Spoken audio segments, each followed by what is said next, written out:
The Discovery DAR. Elena Vasquez pressed her palms against the cold metal table, staring at the quantum resonance patterns flickering across her holographic display. The underground laboratory beneath New Geneva hummed with the constant vibration of defensive shields above ground. 3 months of siege had taken its toll on Earth's remaining research facilities, but Elena refused to give up on her project. The Thrakari Empire had arrived 6 months ago, with demands that humanity surrender their developing quantum communication technology. Their massive dreadnoughts cast shadows over Earth's major cities, their weapons pointed downward like fingers of death. The alien empire's message had been simple: submit or be eliminated. Earth's governments had tried diplomacy, but the Thrakari were not interested in negotiations. Elena's research partner, Marcus Chen, burst through the laboratory doors with sweat beading on his forehead. Elena, the orbital defense platforms are failing. Captain Morrison says we have maybe 6 hours before they break through completely. She didn't look away from her work. For weeks, she had been studying the strange interaction between human neural patterns and quantum field fluctuations.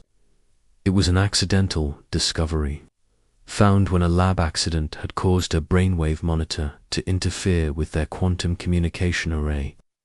The readings had been impossible to explain using conventional physics. "Marcus, look at this," she said, pointing to the swirling patterns of light. "When I connected my neural interface to the quantum transmitter, something extraordinary happened. The signal didn't just carry data, it carried something uniquely human." Marcus leaned over her shoulder, his breathing heavy from running through the facility's corridors. "What do you mean, uniquely human?" Elena manipulated the holographic display, showing wave patterns that seemed to pulse with organic rhythm. "Human consciousness operates on quantum levels that we never understood before. Our thoughts, our emotions, our very sense of self, they create quantum signatures that are completely different from alien neural patterns." Above them, the ground shook as another Thrakari bombardment struck the city's shields. Emergency lights flickered, casting eerie shadows across the laboratory. Walls. Elena's equipment sparked but held steady, protected by military-grade surge dampeners. "Elena, we need to evacuate," Marcus urged. "The Thrakari are using some kind of neural disruptor weapon. People across the city are collapsing. Whatever they're doing, it's targeting human brain patterns." This information struck Elena like lightning. She spun around, her eyes wide with sudden understanding. That's it. They're using quantum neural disruption. But what if we could turn it around? Her fingers flew across the control panel, adjusting frequency modulations and amplifying the neural interface connection. The quantum transmitter began to glow with an unusual blue light, pulsing in rhythm with Elena's heartbeat. "What are you doing?" Marcus demanded. "If the Thrakari neural disruptors work by targeting human quantum signatures, then our quantum signatures must be detectable across their entire network," Elena explained rapidly. "But what they don't understand is that human consciousness isn't just detectably, it's potentially invasive." Captain Rex Morrison's voice crackled through the facility's communication system. "All personnel to emergency stations. Thrakari ground forces have breached the northern perimeter. This is not a drill." Elena ignored the announcement, her focus entirely on the quantum patterns dancing before her. She could see something that had never been visible before. Vast network of interconnected quantum threads, stretching beyond Earth's atmosphere.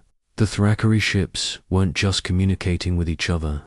They were sharing a collective consciousness through quantum entanglement. "Their entire fleet operates as one mind," she whispered. "Every ship, every weapon, every decision, it's all connected through quantum neural networks. Marcus grabbed her arm. "Alina, we have to go. The building might not survive another bombardment." She shook him off. "Don't you understand? If their ships are all connected, and human neural patterns can interfere with their quantum systems, then maybe, just maybe, we can send a signal that disrupts their entire fleet." The laboratory door exploded inward as Thrakari soldiers in dark armor stormed inside. Their weapons hummed with deadly energy, and their insectoid faces showed no emotion behind their transparent helmets. Marcus threw himself between Alina and the intruders, but she was already activating the transmitter. "Stop them," one of the Thrakari soldiers buzzed in heavily accented English. The human must not complete the transmission. But it was too late. Alina had connected her neural interface directly to the quantum transmitter and activated the broadcast protocol. The machine roared to life, drawing power from the facility's emergency reactors. She felt her consciousness expand, touching something vast and alien across the quantum void, for a moment that lasted an eternity. Alina experienced the collective mind of the Thrakari Empire. She felt their thoughts, their fears, their absolute certainty in their superiority over lesser species. But she also felt something else, their complete inability to comprehend human neural chaos. Where Thrakari minds operated with crystalline logic and perfect harmony, human consciousness was a storm of contradictions, emotions, and unpredictable quantum fluctuations. Alina's single human thought pattern crashed into their ordered network like a virus into a computer system. The effect was immediate and catastrophic. Every Thrakari soldier in the laboratory suddenly froze, their weapons dropping to the floor. Their collective consciousness recoiled from Alina's neural signature like it was poison above ground. The massive Thrakari dreadnoughts began to drift. Their engines shut down, their weapons powered offline. Communication between ships ceased. Entirely. Across Earth's solar system, the entire invasion fleet became silent and motionless. Alina collapsed as the transmission ended, blood trickling from her nose. The quantum feedback had nearly destroyed her nervous system, but she was alive. Marcus caught her as she fell, his face a mixture of concern and amazement. "What did you do?" he whispered. Alina looked up at him with exhausted eyes. "I think I just accidentally paralyzed their entire empire." The Thrakari soldiers remained frozen. Like statues, their collective consciousness severed from their individual bodies. Emergency broadcasts began flooding in from across the galaxy as reports arrived of Thrakari. Fleets going dark simultaneously across dozens of star systems. Captain Morrison's voice echoed through the facility's speakers, filled with disbelief. "All Thrakari vessels have ceased movement and communication. I repeat, all enemy vessels are completely not responsive." Alina forced herself to stand, leaning heavily on Marcus for support. Through the laboratory's reinforced windows, she could see the massive Thrakari ships hanging motionless in Earth's sky-like dark monuments. But she also realized with growing dread that she had done more than just stop an invasion. "Marcus," she said quietly, "I think the signal propagated through their entire quantum network. Every Thrakari ship, every station, every colony, they might all be affected." Marcus stared at her in horror. "You're saying you didn't just stop the invasion fleet, you stopped their entire civilization."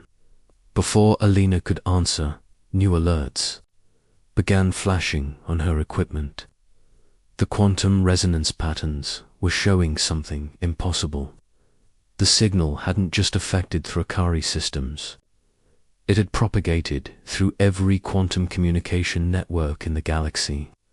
regardless of species. Alien vessels from dozens of different civilizations were reporting system failures. Trade routes were shutting down. Diplomatic channels had gone silent. Elena's desperate attempt to save Earth had accidentally triggered the largest technological disaster in galactic history. She sank into her chair, the weight of what she had done crushing down on her. "Oh God, Marcus, what have I done?" The laboratory fell silent except for the humming of equipment and the distant sounds of celebration from the surface as humans realized they had survived the invasion. But Elena knew the celebration would be short-lived. Once the galaxy recovered from her signal, once they traced it back to its source, Earth would face something far worse than a single empire's wrath. She had given humanity a victory, but she had also made them the most wanted fugitives in the galaxy. The quantum signature was uniquely human, and every advanced civilization would soon know that one species, one planet had brought their entire interconnected society to its knees. Elena looked at the frozen Thrakari soldiers and wondered if she had just signed humanity's death warrant. The signal that had saved Earth might ultimately destroy it. Asterisk. Galactic paralysis event. 2 hours after Elena's transmission, the galaxy had descended into chaos unlike anything recorded in 10,000 years of interstellar civilization. On the bridge of the Earth Defense Force flagship Resilience, Captain Rex Morrison watched the holographic display with growing unease. Reports flooded in from across known space, each one more catastrophic than the last. "Captain," Communications Officer Sarah Way announced, her voice tight with stress, "we're receiving emergency broadcasts from the Andromedan Council, the Centauri Alliance, and what remains of the Vegan Cooperative. They're all reporting the same thing-complete quantum network failure." Morrison rubbed his temples, feeling the weight of command more heavily than ever before. 3 days ago, he had been preparing Earth's final defense against an overwhelming enemy. Now, he found himself at the center of what appeared to be the collapse of galactic civilization itself. "How widespread is the damage?" he asked Lieutenant Commander James Park, the ship's intelligence officer, manipulated the holographic star map. Red zones spread across the galaxy like an infection, based on the distress signals we're receiving. Every species that uses quantum neural interface technology has been affected. That includes at least 47 major civilizations and countless minor ones. The bridge crew worked in tense silence. As more reports arrived, trade vessels drifting powerless between star systems, orbital stations losing life support, colonial defense grids going offline at the worst possible moments, pirates and raiders emerging from hiding to prey on disabled SHIPS. Dr. Elena Vasquez entered the bridge, still pale and unsteady from her ordeal. She had spent the past 3 days in the medical bay, recovering from the neural feedback that had nearly killed her. Now, she moved carefully, supported by a walking stick and accompanied by Marcus Chen. "Captain," Elena said quietly, "I need to show you something." Morrison gestured toward the tactical display. "Doctor, I hope you have some good news, because from where I'm standing, it looks like your signal didn't just stop the Thrakari, it broke the entire galaxy." Elena nodded grimly. "That's exactly what happened, and it's worse than we thought." She activated her portable quantum analyzer, connecting it to the ship's systems. The holographic display shifted, showing wave patterns that pulsed with organic rhythms. "The signal wasn't just a one-time burst," she explained. "Human neural patterns create quantum echoes. Every time a human thinks, dreams, or experiences strong emotions, they generate tiny quantum fluctuations. Before my transmission, these fluctuations were too weak to affect anything. But now, the display zoomed in on Earth, showing millions of tiny quantum signatures emanating from the planet's surface. Each one was barely detectable individually, but together they formed a constant interference pattern that radiated outward at light speed. Marcus stepped forward. We're like a quantum lighthouse now. Every human on Earth is contributing to a signal that's continuously disrupting alien technology. Morrison felt his blood run cold. You're saying this isn't temporary. It gets worse, Alina continued. The initial transmission created what we're calling quantum scarring in the galactic communication grid. Even if we could somehow stop the ongoing interference, the damage to their networks might be permanent. Commander Park suddenly straightened. At his station, Captain, we're receiving a priority transmission from Admiral Harrison at Defense Command. The main display flickered, showing Admiral Catherine Harrison in the underground command center. Her usually composed demeanor was cracked with exhaustion and stress.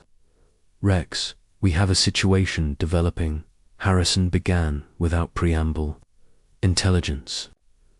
Reports suggest multiple alien factions are mobilizing whatever ships still function. They're forming hunting groups, and they all have the same target Earth. Morrison's jaw tightened. How long do we have? Best estimate is 2 weeks before the first wave arrives. The Kaleri Dominion managed to get some of their older, non-quantum ships operational. The Zeronite Empire is reportedly using emergency protocols to bring their backup fleets online. Alina moved closer to the display. Admiral, there's something else you need to know. The quantum interference isn't just affecting their technology. It's causing psychological effects on species with quantum neural interfaces. Harrison leaned forward. Explain. The Thackeray soldiers in my laboratory are still catatonic, Alina reported. Their individual consciousness can't separate from their collective network while the interference continues. But other species are experiencing different symptoms. Hallucinations, memory loss, violent outburst.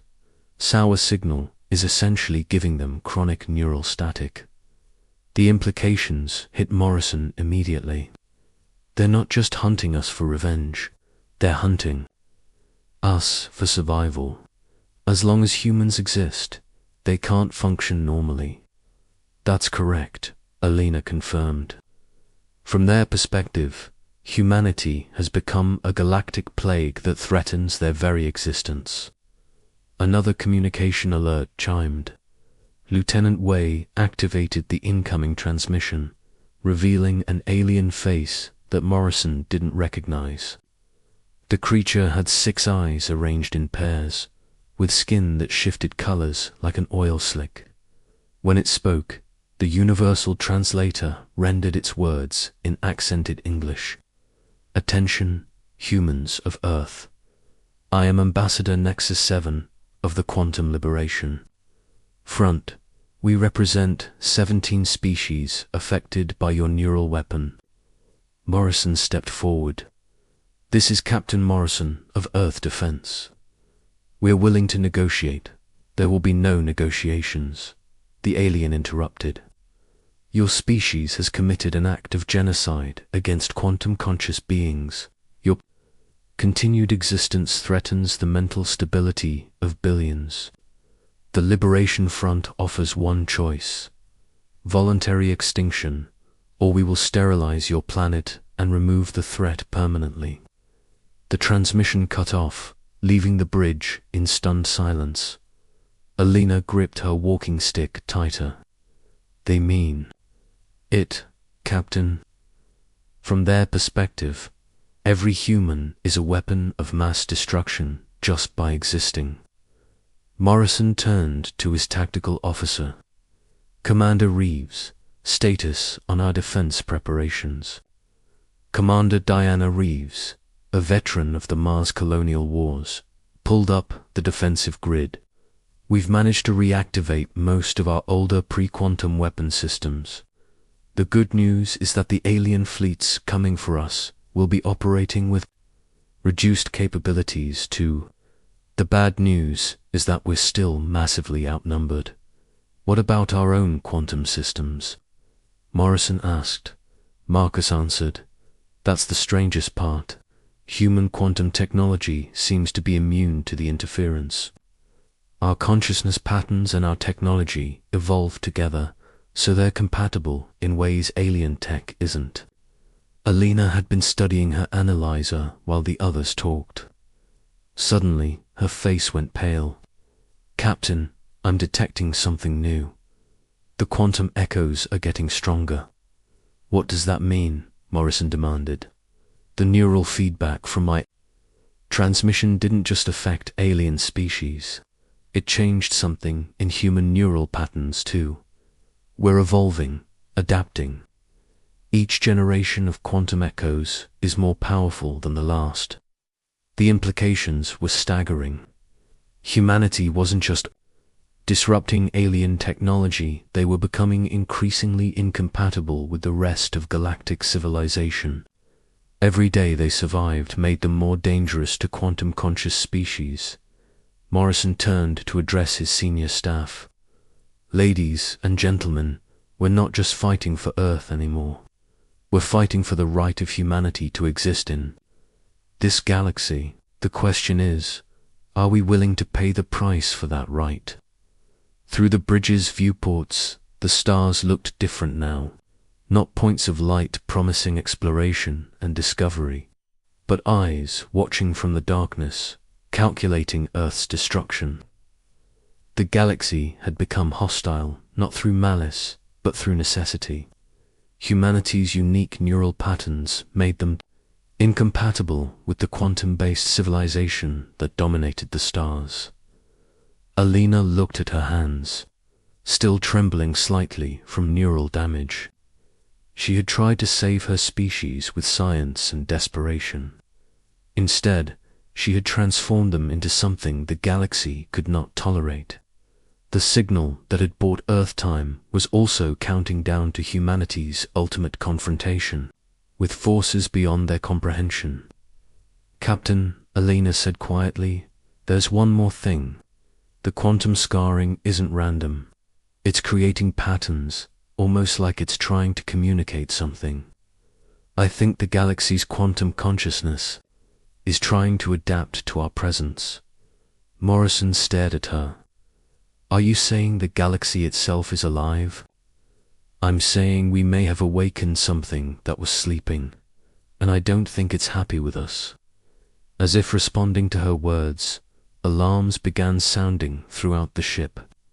Every quantum-sensitive instrument on the bridge was registering massive disturbances moving through space toward Earth's solar system. Whatever was coming, it was bigger than fleets or empires.